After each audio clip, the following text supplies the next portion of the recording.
사람들은 사도들의 가르침을 받으며 서로 교제하고 빵을 나누어 먹고 기도하는 일에 힘썼습니다. 사도들을 통해 많은 기적과 표적이 나타났습니다. 그러자 모든 사람들에게 두려운 마음이 생겼습니다. 믿는 사람들은 다 함께 모여 모든 물건을 공동으로 사용하며 살아갔습니다. 그들은 재산과 모든 소유를 팔아서 필요한 사람들에게 나누어 주었습니다. 그들은 날마다 한 마음으로 성전뜰에 모였습니다. 그리고 집집마다 돌아가며 함께 모여 기쁘고 순수한 마음으로 식사를 같이 하였습니다. 그들은 하나님을 찬양하였으며 모든 사람에게서 칭찬을 받았습니다. 주님께서는 구원받는 사람을 날마다 늘어나게 하셨습니다. 우리 다시 한번 하나님 앞에 감사의 박수 올려드리도록 하겠습니다. 밖에 비 오는데 성전을 찾으신 여러분들 주의 이름으로 축복합니다. 하나님께서 오늘 은혜 주실 줄로 믿습니다. 자, 우리 가슴에 손을 얹고 믿음을 고백하고 오늘 하나님 말씀 들어보겠습니다. 한번 따라해 주시겠어요? 하나님 나를 사랑하십니다. 나는 그 사랑 안에 있습니다. 하나님은 오늘 나에게 말씀하실 것입니다. 그 말씀에 능력이 있습니다. 그 말씀에 생명이 있습니다. 나의 마음을 하나님께 열겠습니다. 나의 생각을 예수님께 집중하겠습니다. 들은 만큼 변합니다. 들은 만큼 행복해집니다. 성령으로 충만해진 베드로가 11사도와 함께 서서 설교를 했습니다. 설교를 배워본 적도 없고 훈련해 본 적도 없는데 그는 담대하게 성령의 충만함으로 예수님의 삶, 예수님의 죽음, 예수님의 부활, 예수님께 영화롭게 승천하셨다는 사실을 얘기하고 예수는 여러분들이 그리스도요 주가 되셨습니다 라고 얘기를 하였습니다. 베드로가 한 설교 가운데 가장 위험한 내용은 당신들이 예수 그리스도를, 하나님의 아들 예수 그리스도를 십자가에 못 박았습니다 라고 하는 장면이었습니다. 이런 신성 모독을 하는 장면에서 유대인들은 돌을 들고 베드로를 향해서 달려들어야 됐지만 하나님의 성령으로 충만해진, 권세가 충만해졌던 베드로의 설교는 그들을 분노하게 하는 대신 그들의 가슴을 치기 시작합니다.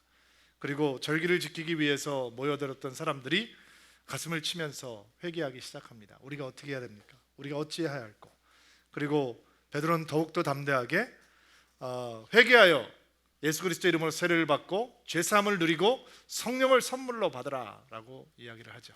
그리고 거기에 반응해서 세례를 받은 사람이 3,000명이었다라고 지난주에 얘기를 나누었습니다. 남자 숫자죠? 여자 숫자인가요? 합쳐진 숫자인가요? 남자 숫자만 계산하는 게 그들의 문화였으니까. 그러면 여자는 있었을까요? 여자 있었을까요? 반응을 좀 해주실래요? 예. 아이들도 있었을까요? 그러면 우리는 3,000명보다 훨씬 더 많은 숫자의 사람들이 세례를 받았을 것이다 라고 추측할 수 있을 것입니다. 그리고 그냥 지나갑니다. 3,000명이 구원을 받았구나. 그냥 지나갑니다. 근데 조금만 꼼꼼하게 생각을 해보죠. 여러분 세례를 풀면, 세례식을 할 거면 세례 문답을 해야 될 거 아니겠어요? 당신 예수 믿습니까? 예수님께서 당신을 위해서 죽으신 거 믿습니까? 예수님께서 죽지 않고 사는 걸 믿습니까? 예수님께서 영화롭게 되신 걸 믿습니까? 예수가 당신의 구세주입니까? 이렇게 물어볼 거 아니에요. 그럼 이렇게 물어본 다음에 예수를 구주로 믿는 누구누구에게 내가 성부와 성자와 성령의 이름으로 세례를 주노라 이렇게 할 거 아니에요. 그럼 시간이 좀 걸릴 거잖아요. 그럼 한 1분 정도 걸린다. 그럼 3,000명이 세례를 받았어요. 몇 분 걸리는 거예요? 3,000분. 그럼 1시간은 60분, 하루는 24시간. 그럼 몇 분이에요? 계산이 안 된다는 게 한국 교육의 치명적인 문제가 되는 거죠. 이게 뭐 전자계산기 끊어놓고 두들기지 않으면, 그리고 24시간 곱하기 60은 1440분. 그러면 여러분 한 사람이 세례를 줬다면 3,000명 세례를 주려면 꼬박 이틀을 줘야 되는 숫자인 거예요. 만만한 거 아니에요. 물론 베드로 혼자 세례를 주지 않고 12사도가 줬다라고 생각을 하더라도 그러면 12명이 3,000명을 세례 줬으면 몇 명씩? 이것도 계산이 안 되는 거죠. 250명씩 세례를 줬고, 그럼 남자가 아니고 여자들까지 있었다 그러면 그 배가 되면 500명.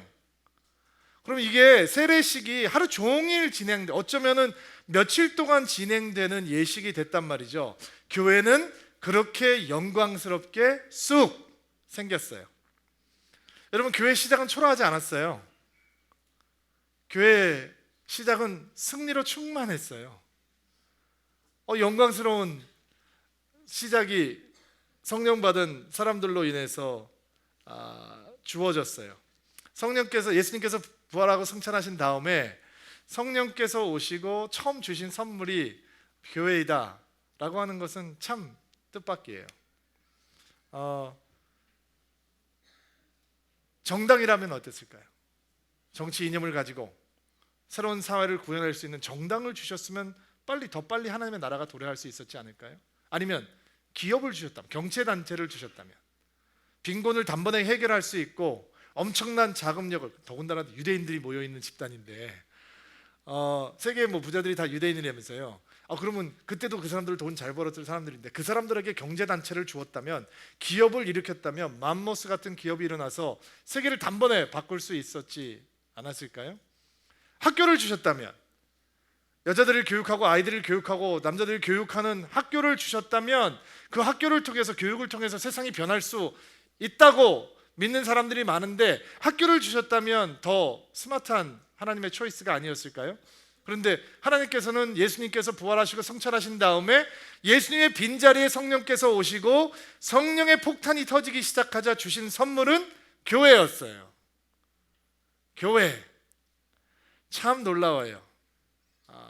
그리고 오늘 우리가 본 성경에 나와 있는 이 교회의 모습이 지난 2000년 동안 교회를 얘기하고 있는 모든 사람의 마음을 설레게 하는 말씀이죠. 초대교회 성도들이 이루었던 바로 이 교회 모습이 로마 제국에서 카타콤에서 목숨을 잃을까, 이 컬리세움에서 순교의 제물이 될까 두려워 떨고 있던 사람들이 교회는 어떤 곳이냐라고 하면 교회는 바로 이런 곳입니다 라고 붙들고 있는 말씀이었을 거예요.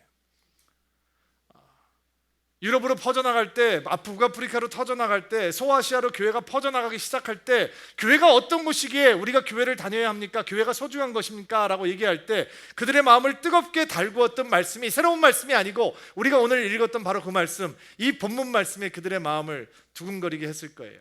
제국시대가 한창 기승을 부리는 무렵, 제국시대의 이 배를 타고 수많은 선교사들이 세계 방방곡곡으로 퍼지기 시작했는데 그들은 돈을 벌기 위해서 나가는 것도 아니에요. 그들은 권력을 위해서 나가는 것도 아니고 그들은 예수 그리스도의 복음을 증거하기 위해서 세계 방방곡곡으로 퍼져나갈 때 거기에 나가서 복음이 전해지면 어떤 일이 생기는 것이냐? 교회가 세워지는 것이죠. 교회가 무엇인데 그들의 마음을 뜨겁게 달궜던 말씀도 바로 이 말씀, 우리가 오늘 보았던 이 말씀이에요.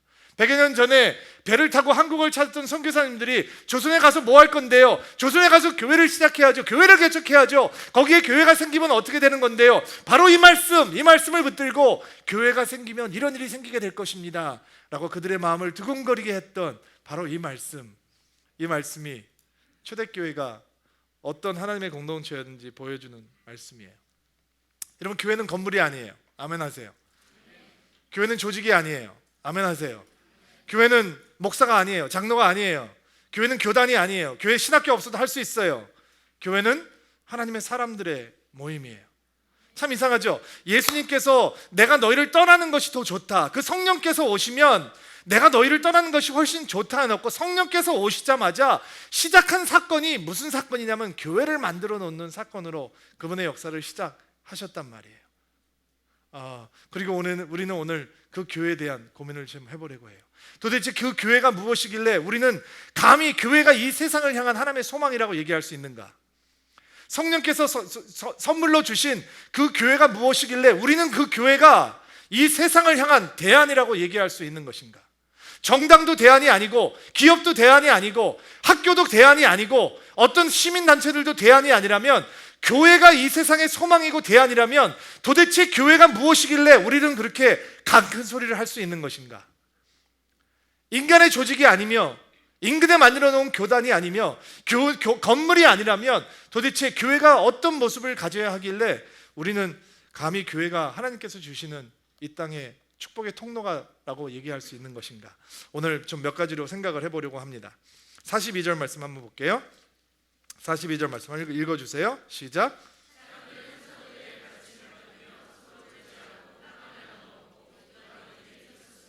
자, 우리가 보고 있는 첫 번째 교회, 초대교회의 특징은 여러분들께서 주목하셔야 되는 첫 번째 말씀은 사도들의 가르침을 받았다라고 하는 말씀이에요. 자, 그 아름다움은 갈급한 마음에 있었어요. 무슨 갈급한 마음이었냐면 하나님의 말씀을 향한 갈급한 마음이었어요. 자, 생각해 보세요.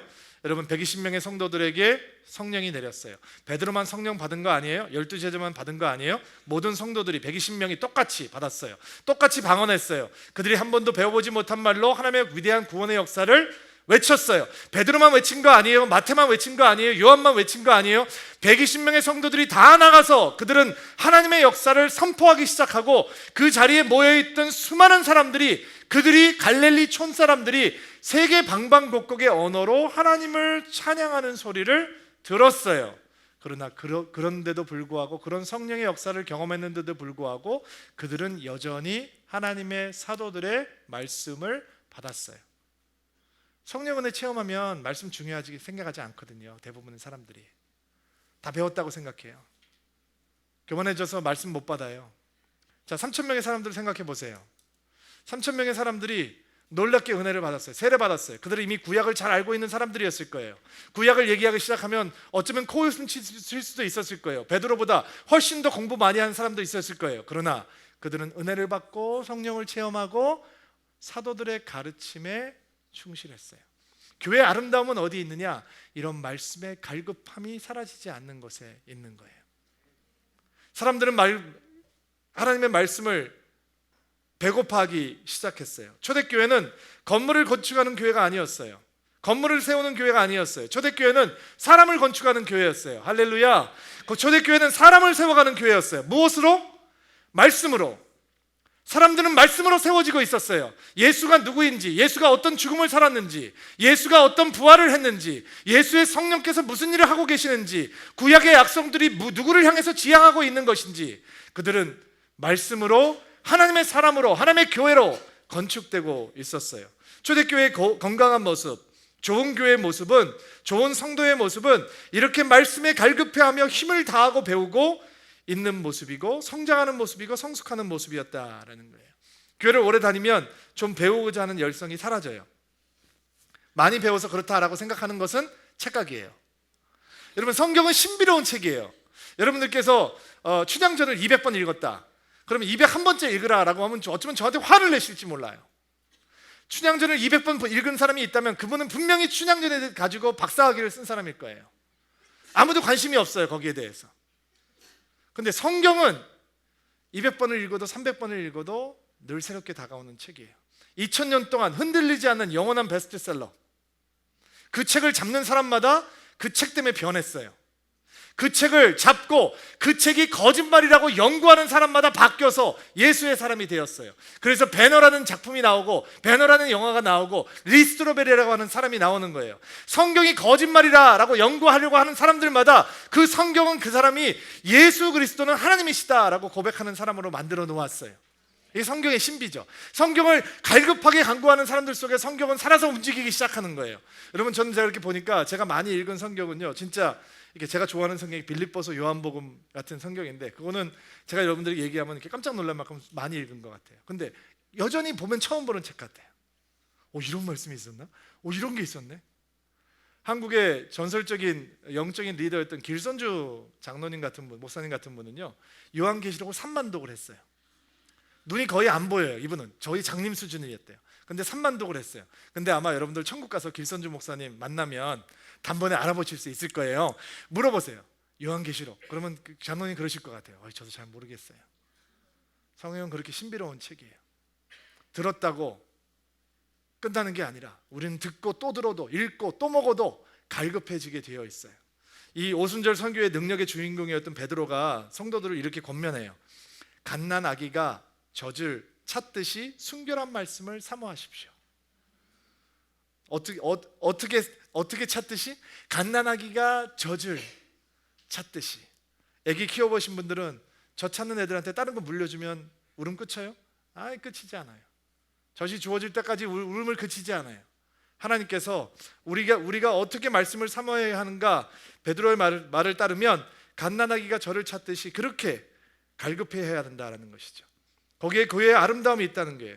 서울 드림교회가 그냥 단순히 사람들이 모였다 흩어지는 교회가 아니라 바로 그 교회, 예수님께서 이 세상에 대안으로 주신 교회, 소망이도 주신 교회, 성도들이 예수님 없이도 살 수 있게 만들어 놓으신 교회, 그 교회가 되려면 우리 안에 그 갈급함이 있어야 되는 거죠. 그 갈급함은 전염성이 있어요. 전염성이.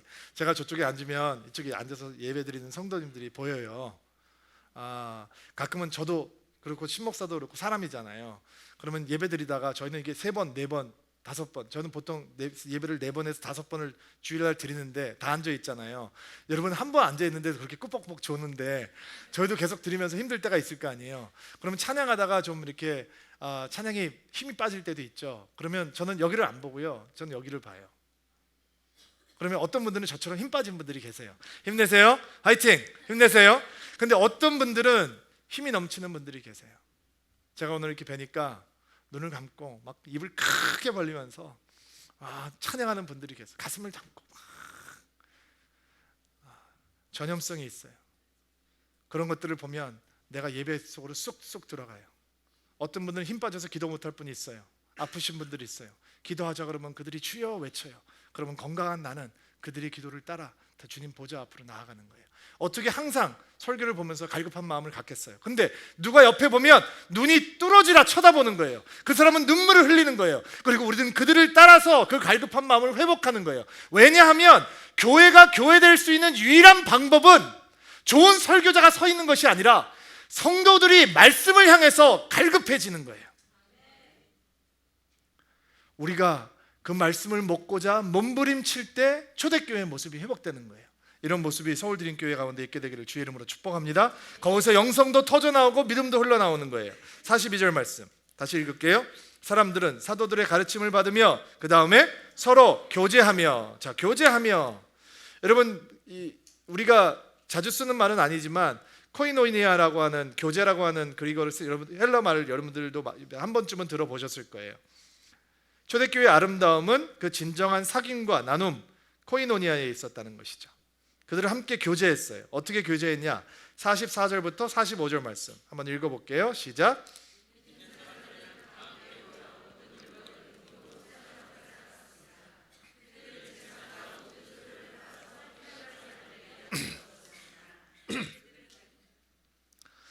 이들의 교제가 이들의 코이노니아가 얼마나 아름다웠는지, 이들이 함께 있어서 모든 물건을 공동으로 사용하고 재산과 소유를 팔아서 필요한 사람들에게 나누어 주었다는 것. 돈보다 소유보다 더 큰 관계와 사랑을 누리고 있었다는 거예요. 자, 여러분 친구들 중에서 누가 갑자기 나 집 팔기로 했어, 나 차 팔기로 했어, 저금 통장 털기로 했어, 왜? 나 어디 들어가기로 했어. 그러면 무조건 말리셔야 돼요. 무조건 말리셔야 돼요. 지금요. 그런 시대가 됐어요. 너무 슬프죠?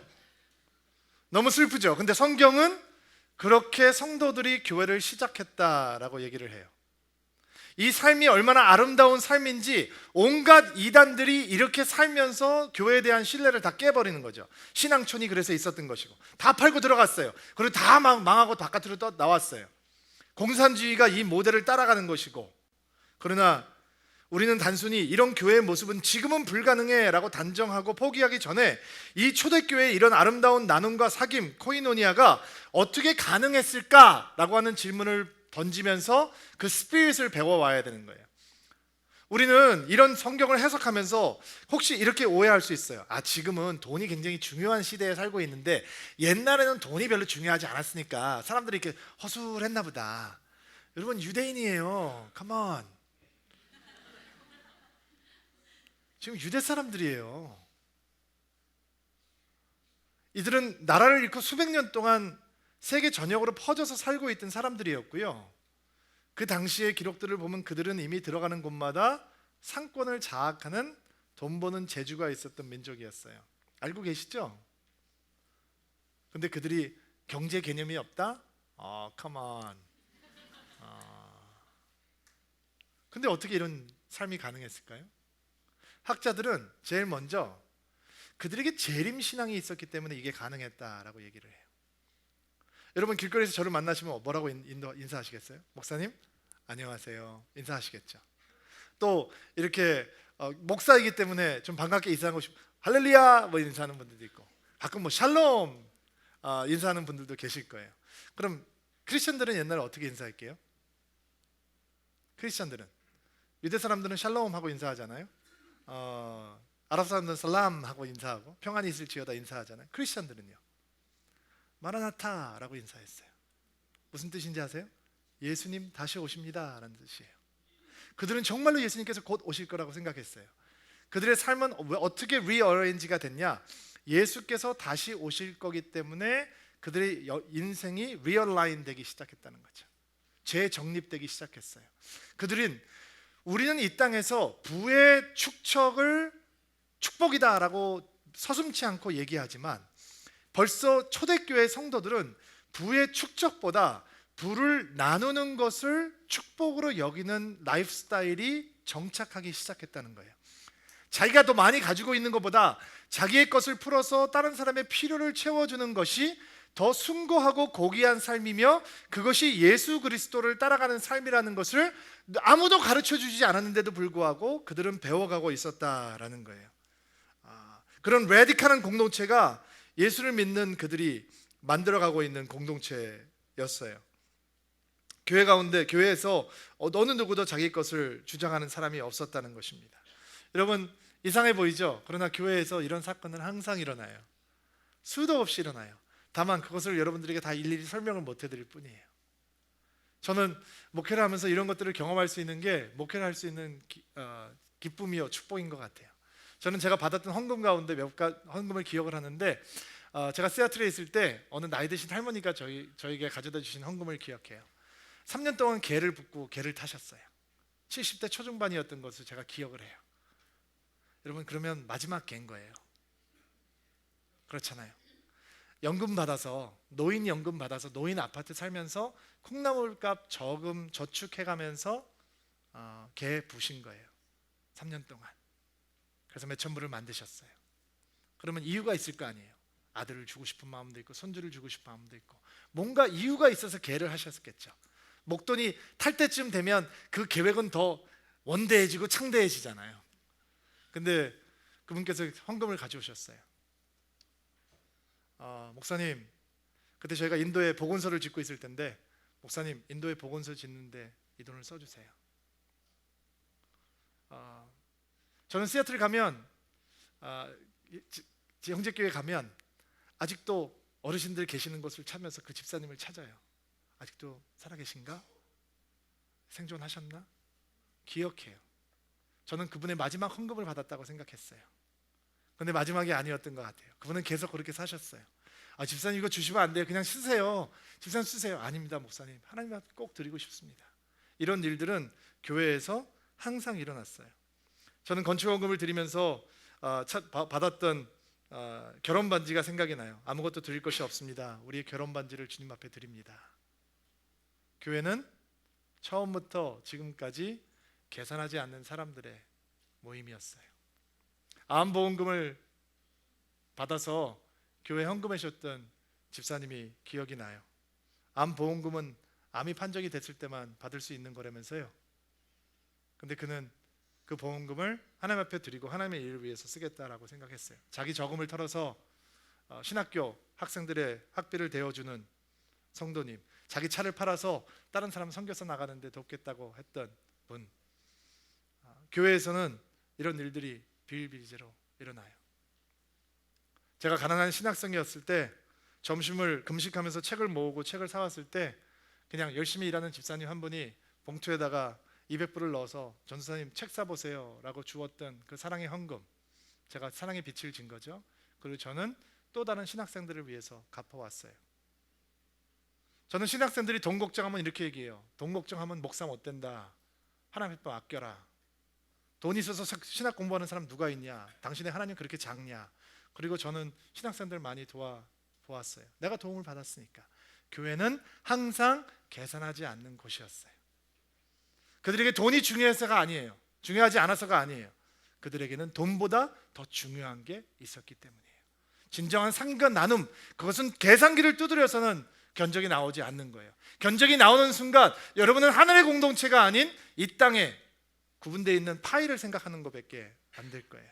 그러나 교회가 성도들에게 선물로 주어졌을 때 교인들은 서로를 위해서 사랑을 나누고 코이노니아 속에 들어가면서 계산하지 않았어요. 저는 제가 오늘 설교를 하면서 1부 예배 때 깜빡 얘기를 못했던 한 장면이 생각이 났어요. 저희 아버님이 2003년도에 소천하셨는데 제가 한국에 사는 사람이 아니었기 때문에 장례식장을 이렇게 했는데 한국식 장례 문화를 제가 전혀 모르니까 장례식장을 열었는데 꽃을 보내주는 사람도 없고 빈소를 찾는 사람도 없고, 빈소를 왜 찾아놔야 되는지, 미국은 빈소를 안 차리거든요. 예배를 한두 번 드리고 그냥 장례식을 하는데 내가 미리 장례 문화를 알았으면 빈소 안 차린다라고 했을 텐데 빈소를 차려놓고 제가 3일 동안 기다리는데 아무도 찾아오는 사람이 없는 거예요. 저는 연락할 사람 아무도 없었어요. 오늘의 교회 시작하기 전에 제가 아버님이 소천을 하셨는데 그때 제 마음속에 들어왔던 하나의 생각이 있었어요. 그 생각은 교회에 대한 생각이에요. 그때 저는 미국에서 목회를 하고 있었잖아요. 그리고 나는 우리 교인들이 그리웠어요. 하루 종일 이런 생각하고 있었어요. 우리 교인들이 있으면 내가 이렇게 외롭지 않을 텐데, 우리 교인들이 있으면 우리는 함께 예배할 텐데, 우리 교인들이 있으면 나는 지금 천국을 얘기하고 소망을 얘기하면서 있을 수 있었을 텐데. 요한 웨슬리라고 하는 사람이 고독한 크리스찬보다 더 그리스도인답지 않은 것은 없다라고 얘기를 했어요. 여러분, 서울 드림교회 좋으시죠? 근데 서로 몰라서 진짜 불편하죠? 좀 알았으면 좋겠죠? 우리 교회가 쑥 생겨서 그래요. 그래서 제가 여러분 모르는 사람들이 있는 거예요. 근데 교회 와요. 좋아요. 좀 친해지고 싶어요.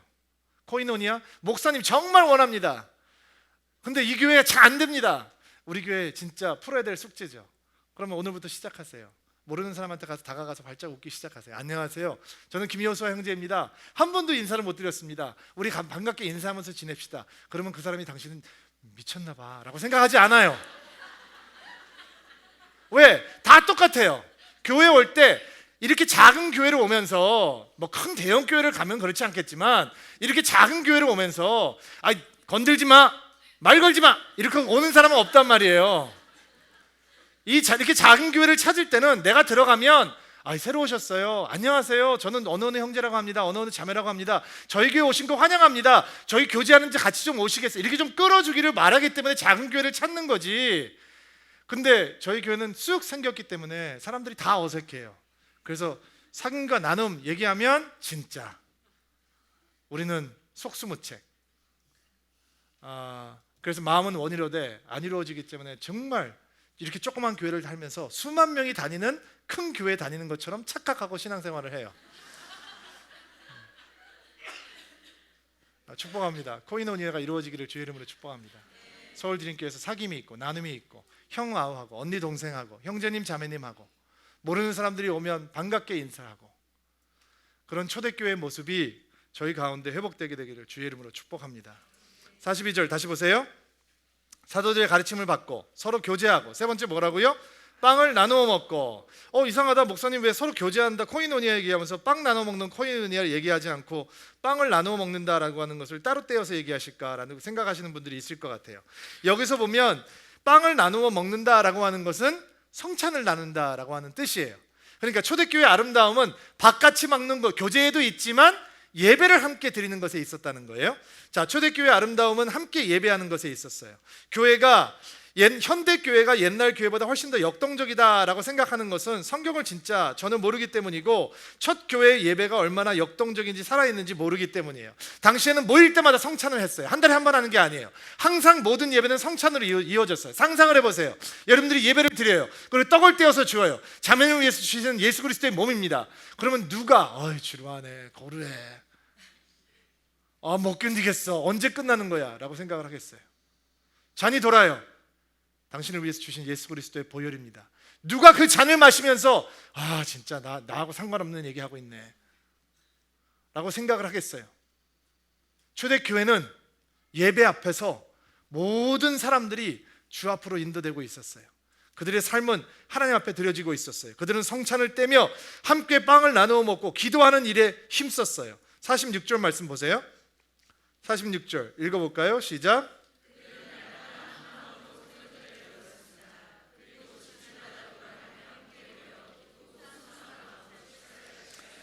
자, 날마다 한 마음으로 모여 성전뜰에 모이고 집집마다 돌아가며 모여서 함께 기쁘고 순수한 마음으로 함께 식사하였다라는 것이죠. 여기에 보면 성전에 모였다, 각 지방의 가정에서 모였다라고 얘기를 하죠. 성전에서 모이는 큰 예배, 가정에서 모이는 작은 예배가 있었다는 거예요. 자, 그럼 우리 교회를 보세요. 우리는 큰 예배를 어디서 드려요? 여기서 드리잖아요. 여기서 큰 예배를 드려요. 그럼 작은 예배는 어디서 이루어지는 거예요? 셀에서 이루어지는 거죠. 자, 그럼 초대교회의 모습은 언제 회복되느냐? 이 큰 예배가 풍성하니까 끝난다라는 게 아니고 각 가정으로 들어가서 스몰 그룹에서 자기들이 들었던 것과 받았던 것들을 나누고 그것을 얘기하면서 축복을 나눌 때 초대교회의 모습이 회복되는 거예요. 셀 안 하시는 분은 셀 하셔야 돼요. 할렐루야, 화이팅. 하세요. 목사님 가보니까 좀 지루하고 안 좋은데요. 그래도 버티세요. 버티세요. 아니, 바둑을 배워도 버텨야 되는데 어떻게 영성을 배우면서 그렇게 팝콘처럼 튀겨 먹을 생각을 하세요?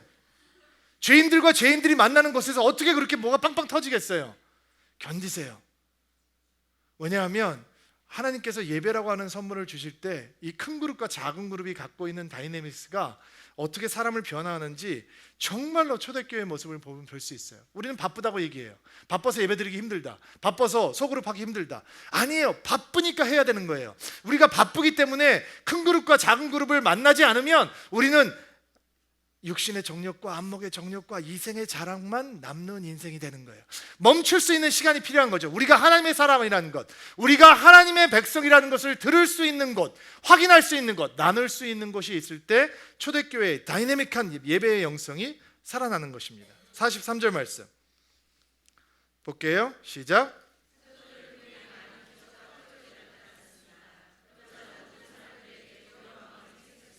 자, 초대교회의 네 번째 아름다움은 능력에 있었어요. 사도들을 통해서 많은 기적과 표적이 나타났습니다. 진짜 원해요. 병이 낫고 귀신이 떠나고 기적이 생기고 표적이 나타나고 이사가 나타났다는 거예요. 정말 원해요. 정말 원해요. 아픈 분들이 와요. 목사님, 암입니다. 기도해 주십시오. 정말 원해요. 안수하고 기도하면 암이 떨어져 나가는 역사가 있었으면 좋겠어요. 어떤 분들 우울증 걸려서 와요. 얼굴에 표정이 없어요. 낙심이 깊어요. 안수하고 기도해요. 근데 기도하고 끝날 때 표정이 안 바뀌어서 가요. 무력해요. 정말 무력해요. 정말 원해요. 이 능력. 여러분이 기도할 때 이런 역사가 나타나게 되기를 주의 이름으로 축복합니다. 저희가 기도할 때 이런 역사가 나타나게 되기를 주의 이름으로 축복합니다. 손 한번 들어보세요. 오른손 한번 들어보세요.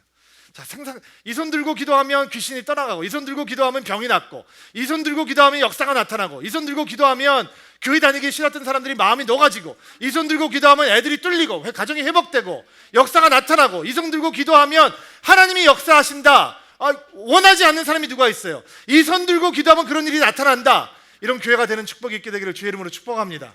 여러분이 기도하면 뚫리고, 여러분들이 기도하면 치유가 생기고, 여러분들이 기도하면 잠자던 사람이 벌떡벌떡 일어나고, 이런 교회가 되기를 바랍니다. 진짜 원해요.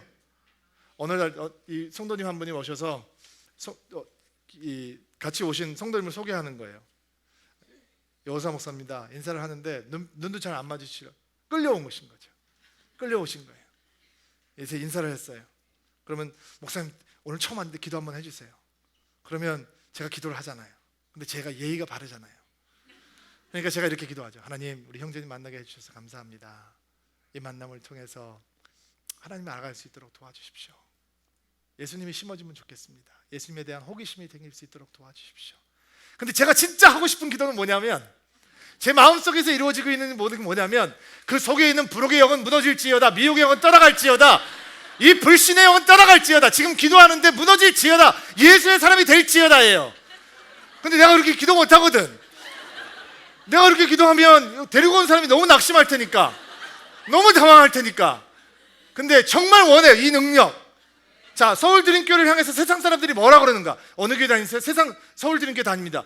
그 교회 무슨 어떤 교회? 그 교회 뭐 하는 교회인데? 능력 있는 교회. 우리가 부르시지만 하나님께서 역사하시고 나라와 민족이 바뀌고, 우리가 기도하면 법이 바뀌고 하는 교회, 사람이 살아나는 교회, 이런 능력이 있는 것에 초대교회의 영광이 있었다는 것이죠. 제발 저희를 위해서 기도해 주세요. 제발 저희에게 이런 치유와 능력의 역사가 나타나도록, 우리 교회에 이런 역사가 나타나도록 기도해 주세요. 그런데 이런 역사가 나타나니까 베드로가 유명해졌다, 요한이 유명해졌다 이렇게 써 있지 않죠? 43절 말씀 보니까 그러자 모든 사람에게 두려운 마음이 생겼습니다. 여러분, 교회 능력이 나타나기 시작하니까 세상 사람들이 교회를 만만하게 보지 않았다는 것입니다. 무서워했다는 말이 아니라 경외심이 생겼다는 것이죠. 교회의 명예가 이렇게 땅에 떨어지는 시대에 살고 있는 우리들, 초대교회가 서울 드림교회에서 회복이 되면 우리는 교회 건물도 없고 조직도 없고 교단도 없고 신학교도 없는 시대를 살고 있던 그 초대교회가 하나님의 영광을 회복했던 것처럼 서울 드림교회도 그렇게 하나님의 영광을 회복하는 교회가 될 줄로 믿습니다. 왜인가? 그들이 복음의 능력을 가지고 있으니까, 복음의 성령의 능력을 가지고 있으니까 우리가 그런 경이로운 공동체가 되기를 주의 이름으로 축복합니다. 47절 말씀 마지막 하나만 더 볼게요. 47절 시작.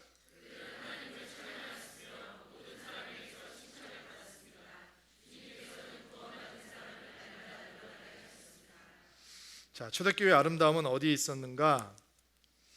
성도가 하나님을 온전히 찬양하니까 모든 사람들에게 칭찬을 받았고, 그리고 하나님께서 구원받는 자를 날마다 더하게 하셨대요. 하나님을 온전히 따르니까 사람들에게 칭찬을 받고 전도의 문이 활짝 열려있는 새 생명들이 태어나는 생명 공동체가 되었다라는 것입니다. 그게 초대교회의 아름다움이었습니다. 구원의 역사가 언제 가장 능력 있게 펼쳐지는가? 여러분과 제가 예수 잘 믿을 때, 우리가 똑바로 믿으면 우리가 사람들에게 칭찬을 받을 것이고, 그리고 우리가 사람들에게 칭찬을 받고 진정한 신앙인으로 되면 하나님께서 우리를 통해서 구원의 문을 활짝 여실 것이고, 서울 드림교회가 언제 초대교회가 되는 거냐? 여기서 새롭게 예수를 믿겠다고 작정하는 사람들이 날마다 생길 때. 서울 드림교회가 언제 위기를 만나는 것이냐? 세례식에 세례받는 사람이 안 생길 때, 새롭게 예수 믿겠다고 하는 사람들이 없을 때, 교인들은 늘어가는데 세례받겠다고 하는 초신자들이 아무도 없을 때, 교인들은 늘어가고 목사들은 바빠지고 성도들은 분주해져 가는데 이 교회에 와서 예수를 영접하는 사람들이 없을 때, 서울 드림교회는 위기가 되는 것이죠. 초대교회는 날마다 예수를 믿겠다고 작정하는 사람들이 늘었다는 거예요. 어떤 목사님께서 30년 정도 목회하신 목사님께서 죽은 교회, 살아있는 교회를 비교하면서 이렇게 쓰셨는데, 그 아티클이 너무 제가 마음속에 쏙 와닿았어요. 여러분, 살아있는 교회와 죽어있는 교회의 차이가 뭐냐? 들어보세요. 살아있는 교회는 교실, 주차장, 공간이 늘 모자라는 문제가 있다. 죽어가는 교회는 공간을 염려하지 않아도 된다. 살아있는 교회는 항상 변한다. 그래서 사람들이 불편해한다. 죽어있는 교회는 늘 똑같다. 살아있는 교회는 아이들과 청소년들이 떠들고 제잘거리고 소리로 늘 시끄럽다. 죽어가는 교회는 쥐 죽은 듯이 조용하다. 살아있는 교회는 언제나 일이 많아서 일꾼이 부족하다. 죽어가는 교회는 일이 없기에 일꾼을 찾을 필요가 없다. 살아있는 교회는 언제나 예산을 초과해서 쓴다. 죽어가는 교회는 은행에 잔고가 쌓여간다. 살아있는 교회는 세 사람의 얼굴이 많아서 이름을 알기가 어려워 애먹는다. 죽어가는 교회는 해를 거듭해도 그 사람이 그 사람이다. 살아있는 교회는 선교 사업이 활발하다. 죽어가는 교회는 교회 안에서만 움직인다. 살아있는 교회는 하나님 앞에 예배하며 드리는 자, giver, 헌금을 드리는 자로 가득 차 있고, 죽어가는 교회는 찔끔찔끔 팁을 내는 것처럼 하나님 앞에 팁 하는 사람들로 가득 차 있다. 살아있는 교회는 믿음으로 운영되고, 죽어있는 교회는 인간적인 판단에 의해서 회의로 운영된다. 살아있는 교회는 배우고 봉사하기 위해 바쁘고, 죽어가는 교회는 편안하게 지낸다. 살아있는 교회는 활발하게 전도하고, 죽어가는 교회는 점점 굳어져 석화되어 간다. 서울 드림교회가 죽어있는 교회가 아니라 살아있는 교회가 되려면 날마다 여기에서 새로운 사람들이 주를 믿고 주를 의지하고 하나님의 사람들로 거듭나는 역사들이 있어야 되는 것입니다. 여러분은 통로가 되어 주십시오. 여러분은 통로가 되어 주셔서 이게 혼자 오지 마시고 예수를 모르는 사람들 위해서 눈물 흘리고 기도하시고 날마다 하나님께서 구원받는 자를 더하게 하시는 공동체가 될 수 있도록 도와주십시오. 설교를 마치려고 합니다. 자, 잠깐 저를 봐주시고요.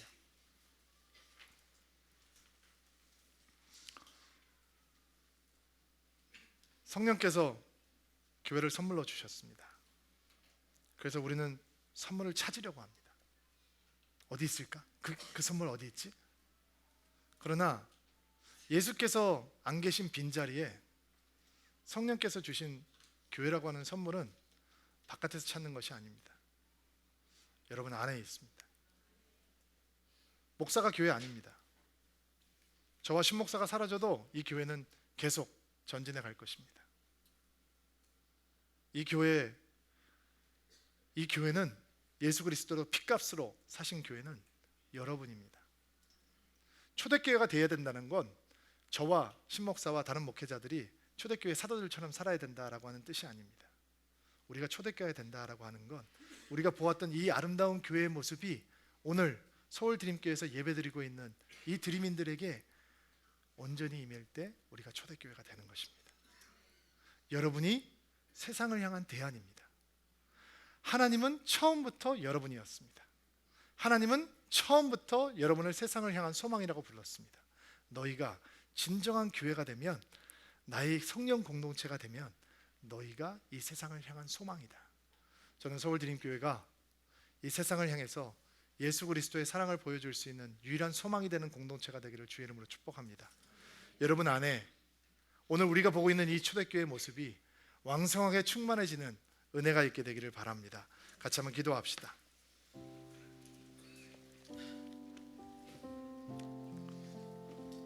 하나님, 오늘도 주의 말씀을 감사함으로 아멘으로 받습니다. 그리고 하나님께서 사랑하는 서울 드림교회 가운데 이루실 초대교회의 모습을 간절히 소망합니다. 하나님, 우리가 이런 교회가 되게 도와주십시오. 우리가 이런 성도가 되게 도와주십시오. 그래서 하나님의 영광을 드러내며 날마다 구원받는 자가 더하는 새 생명 공동체가 될 수 있도록 하나님께서 서울 드림교회를 축복하여 주시옵소서. 예수님의 이름으로 기도하옵나이다.